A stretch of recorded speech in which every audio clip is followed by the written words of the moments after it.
PPATK mengungkapkan temuan transaksi janggal yang nominalnya diduga mencapai triliunan rupiah dalam dana kampanye pemilu 2024. Temuan ini didorong untuk ditindaklanjuti, pasalnya ada sanksi pidana dan pelanggaran hukum jika dana kampanye menyalahi aturan dan tidak dilaporkan secara resmi.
Sementara KPU mengakui telah menerima surat PPATK soal temuan transaksi mencurigakan ini. Namun, Komisioner KPU Idham Holik menyebut temuan itu belum bisa disebut kecurangan pemilu karena PPATK tidak merinci tentang arah dan sumber dana. Namun jika terbukti, ada ancaman pidana jika sumbangan dana kampanye melebihi aturan. Transaksi penerimaan dan pengeluaran rekening bendahara partai politik.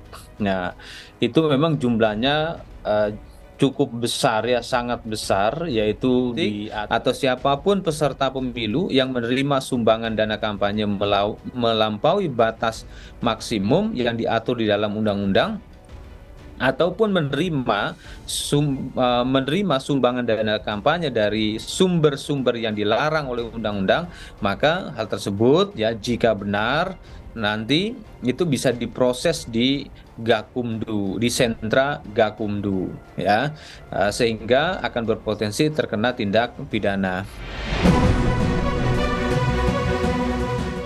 Juru bicara tim pemenangan paslon nomor urut 1 Anies Mohaimin, Mustafa Nahrawardaya, menegaskan pihaknya meminta temuan ini ditindaklanjuti ke proses hukum. Ya bahwa mungkin salah satu, tidak semua paslon ini, salah satu paslon itu mungkin saja akan dibiayai dengan dana tambang ya. Mafia tambang kan banyak ya. Mungkin mereka punya istilahnya apa ya, memiliki piaraan-piaraan dan di salah satu paslon ini saya nggak tahu siapa. Tapi ini penting untuk dibongkar. Jangan sampai ini dibiarkan saja dan Amin menyarankan bongkar setuntas-tuntasnya agar masyarakat tahu siapa yang bermain dalam pilpres ini menggunakan mafia tambang. Wakil Komandan Relawan TKN Prabowo Gibran menegaskan, tidak mungkin transaksi mencurigakan tersebut terkait dengan tim Prabowo Gibran. Ya saya rasa kalau seandainya itu ada silakan buktikan saja, laporkan. Karena kita tidak mau setiap capres, apalagi Pak Prabowo menegaskan, saya tidak mau dapat sumbangan dari hal-hal yang hitam. Dari judi online, judi, narkoba, apalagi tadi tambang ya, illegal mining itu. Saya rasa Pak Prabowo sudah menegaskan hal itu, dia tidak akan pernah mau menerima uang-uang dari hal itu. Menyikapi temuan ini, Cawapres nomor urut 3 Mahfud MD meminta Bawaslu melakukan penyelidikan. Jika terbukti itu uang haram, Mahfud meminta agar baik pemberi maupun penerimanya diperiksa. Bawaslu harus menyelidiki itu dan mengungkap kepada publik itu uang apa.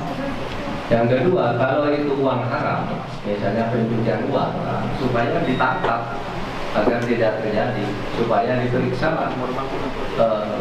rekening yang dicurigai menerima dana politik secara tidak sah. Gitu aja. Anggota Dewan Pembina Perludem, Titi Anggraini, berdasarkan riset yang dilakukan Perludem, terlihat bahwa tak semua dana kampanye disetorkan ke rekening khusus kampanye. Jika partai politik yang mengelola rekening partai dan menggunakan dana untuk kampanye, namun tidak dilaporkan ke rekening khusus dana kampanye, maka ini berpotensi melanggar hukum. Partai politik itu juga mengelola rekening partai, tapi persoalannya kalau rekening partai digunakan untuk pemenangan dalam hari ini aktivitas kampanye tanpa disetorkan kepada rekening khusus, itu juga melawan hukum begitu. Karena konsepnya adalah uang yang digunakan untuk kampanye harus masuk lewat rekening khusus dana kampanye. Nah, sementara kan ini di rekening bendahara dan digunakan potensinya adalah untuk penggalangan suara yang disebut dengan politik uang. Berarti ini kan ruang-ruang ilegal tadi. Mas Radi pasti ingat ya, semua mengeluhkan soal politik biaya tinggi. Tapi kalau ngecek laporan dana kampanye kan tidak mencerminkan itu. Bahkan riset kami menemukan 2019 84,12% dana kampanye partai bersumber dari caleg. Dan itu bentuknya bukan uang, tapi natura atau jasa. Artinya memang uang itu tidak masuk ke dalam rekening khusus dana kampanye. Temuan PPATK perlu ditindaklanjuti serius. Semua pihak harus menjaga agar pemilu bebas dari peredaran dana ilegal. Tim Liputan Kompas TV.